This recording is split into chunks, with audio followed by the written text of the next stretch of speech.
do something else that may surprise you in preparation for as we go forward.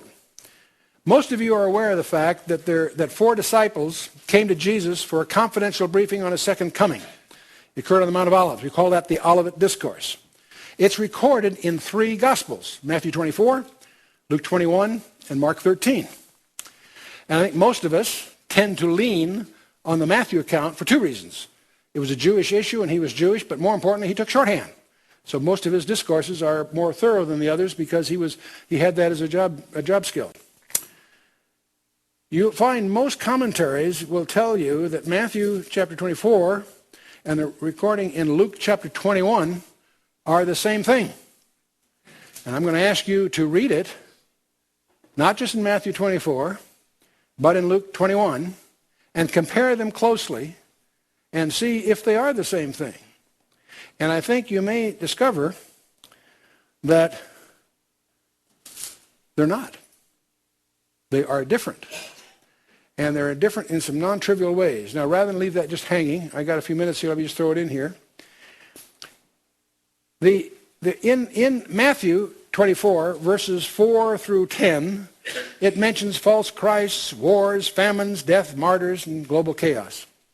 Luke does the same thing in chapter 21, 4 through the end of the chapter.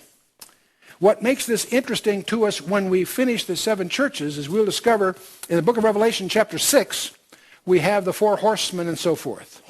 We'll notice the pattern of the 4 horsemen and what follows parallels the false Christ, wars and rumors and famines and death and the martyrs and so forth of the Olivet Discourse in both Matthew and Luke. You with me so far? There's a parallelism that's widely recognized by most scholars. Except there's something else that's kind of interesting. It seems that Luke and Matthew have a different focus. Luke mentions that cluster of signs, but he says in verse 12, but before all these, certain things are going to happen. Matthew mentions those same cluster of signs, says all these are the beginning of sorrows, then shall they. In other words, after this. In other words, there seems to be these signs, false Christ, wars, famines, earthquakes. What Luke talks about comes before them, and what Matthew talks about comes after them. Wow. Are they talking about the same thing, or are they talking about different things? See, one's before these, one's after, or then shall they. Well, let's try to take another look at this. If that's Luke 21, and that's Matthew 24, the wars, famines, earthquakes, and so forth are a cluster of events that sound very much the same in both accounts. No problem so far. But Luke talks about things that happened before those signs, and Matthew after. Luke talks about the fall of Jerusalem in 70 AD very clearly. And that occurs before these signs. Matthew talks about destruction. I'll call that desolation number 2. That's not only after these signs, it's after an event that Luke doesn't even mention. The abomination of desolation. And it has a destruction of Jerusalem. It has a specific label given to it by Jesus Christ. The Great Tribulation. So suddenly we begin to realize that in this discussion, Luke seems to have focused on the fall of Jerusalem, and there's 2 different desolations. He's focused on the fall of Jerusalem in 70 AD, clearly. And that's what causes so many scholars who presume that they're just crunched together as one account. They're saying, well, gee, that what the Bible talks about happened back in 70 AD. That did. The other hasn't happened yet. You understand the difference?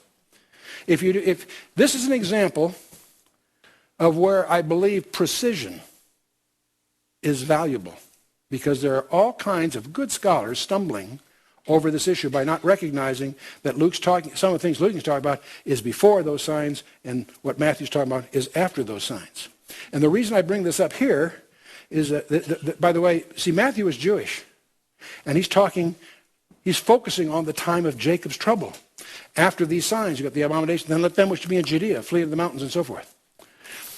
At the fall of Jerusalem, under Luke, it was very similar. Again, Jerusalem was surrounded by armies, but there was an unexplained relaxation of the siege. And the Christians in Jerusalem were able to slip out. That's well documented in Josephus and elsewhere. And then it was reestablished, and of course they had over 1,100,000 people slaughtered in those 9 months.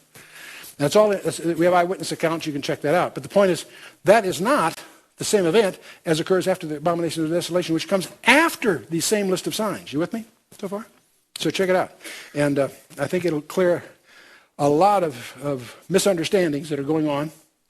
But the other thing, the reason I bring it in, the 7 letters, 7 churches are focusing on a period of time after the fall of Jerusalem, but before the war, before Revelation chapter 6, verse 1. So I thought that would be useful at this point, because you're going to want to understand that before we jump into Smyrna to see where they fit in.